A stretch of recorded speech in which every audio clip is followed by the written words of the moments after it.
forward, and they could use a top defenseman. Except the market for those guys isn't going to be very good.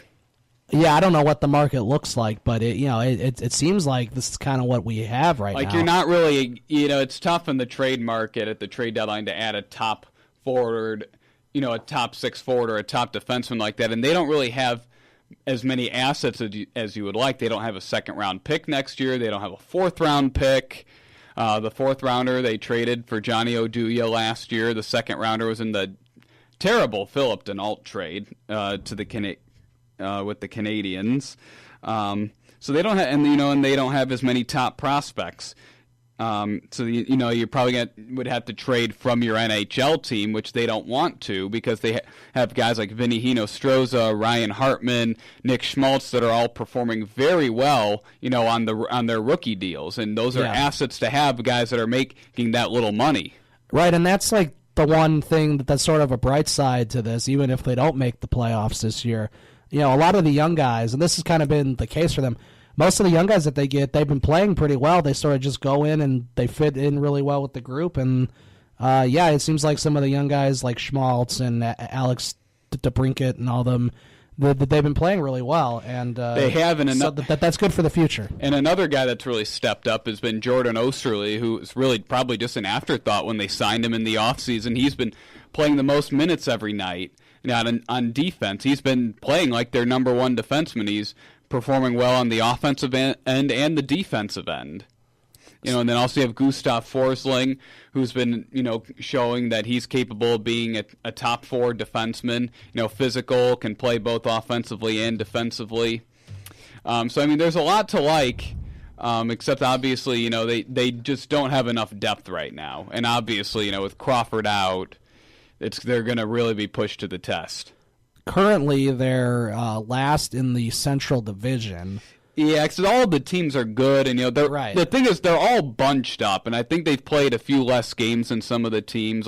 Yes, I don't think they're any more than 4 or 5 points behind Dallas, who holds the first wild card spot now. Yeah, the Hawks are at 50. Dallas has 55. So. Yeah, that's just there's just a lot of a couple wins coupled with some Dallas losses, and you're back in it. But of course, nobody really wants to play the Blackhawks when you get to the playoffs. That's the thing, because still the combination of Kane and Taves is deadly. I know it didn't work out last year at all, but that was another hot team in Nashville that went all the way to the Stanley Cup final, which was crazy. But we'll see how it goes. Even if they don't make the playoffs, it's not the end of the world. It's not like this team is, down in the dumps like it was before 2008. So, there's still some good things to look forward to. And, hopefully in the next few years, all the teams in Chicago will be pretty good. That's kind of what we're setting up for, right? You got the Hawks will still be competitive. The Bears should be competitive. The Bulls should be good in a few years, hopefully. The Cubs will still be good, and the Sox are trying to get good. You have the potential for all 5 of the major teams in the city to be good at the same time, which has never happened. There's been plenty of times where all 5 of them were terrible. Oh, yeah. There's been plenty of times for that. Yeah, that's for sure. But, I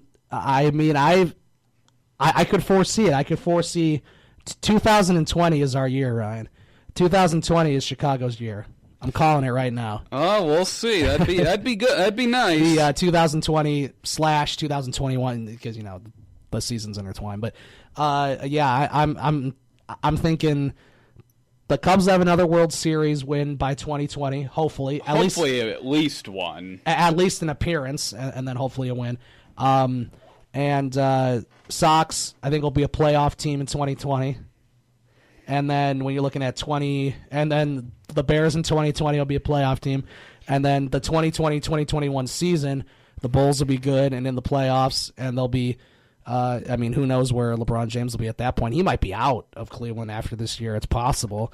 I know there's been a lot of rumblings about where LeBron will end up. He could go to L.A. He could go to Washington, D.C. Who knows? But he can go anywhere he wants. Yeah, he really could. LeVar Ball said the only way for him to become the greatest ever is to come and win a championship with the Lakers. Yeah, I don't know about that. He's already pretty much I mean, him and Jordan are the two best. Whether LeBron James wins another ring or not, I mean, those are the two best players that we've seen, and Lonzo Ball won't be one of those. So I mean, you know, or his two brothers, which are playing in Lithuania right now. I think they're in Lithuania. They're kind of like running the show out there. I don't know. I don't know why you pulled your kid out of UCLA, and then I don't know why you pulled your kid out of high school. You pulled your kid out of high school because the basketball coach there didn't know what he was doing. I guess he's getting his GED. Is that LiAngelo or LaMelo? That would be LaMelo. It's so good. LaMelo, LiAngelo, Lonzo, LeVar. I think LeVar's brothers are named Loren, LaShawn, and then there's two others I can't think of off the top of my head. Well, they're not as crazy as LeVar. I think there's a Laval or Lavelle. Yeah, I don't remember the other two off the top of my head. Who knows? It's all very confusing. But yeah, they're playing in Lithuania, and I guess the goal is play there for 4 years, 5 years maybe, and then get drafted by an NBA team. Well, according to LeVar, they're going to be on the Lakers sooner rather than later. Yeah, I don't know about that, but we'll see how it goes. I know, Magic Johnson, I know he's kind of fed up with all that. Well, if you are a team, do you want the LeVar Ball being in the media? Do you want to have his kid because of what he's doing? NBA teams are now threatening to take away credentials of any reporter that interviews LeVar Ball. Right. Yeah, all the NBA coaches are coming out now. I know. They're not doing sideline interviews with ESPN anymore. Right, I know. Because they're the only ones that give him coverage. Like Popovich is fed up with it, and Rick Carlisle, who's the president of the NBA Head Coaches Association, he's fed up with it. So we'll see if LeVar Ball calms down a little bit. I have a feeling that'll take a few years, but we'll see how it goes. I don't think he ever will. No, I don't think so. Well, that's going to do it for us tonight. Thank you for joining us on Sports Renegades on SportsTownChicago.com. I'm Ryan Stuprich. And I'm Ryan Risky. We'll talk to you next time. Have a great night.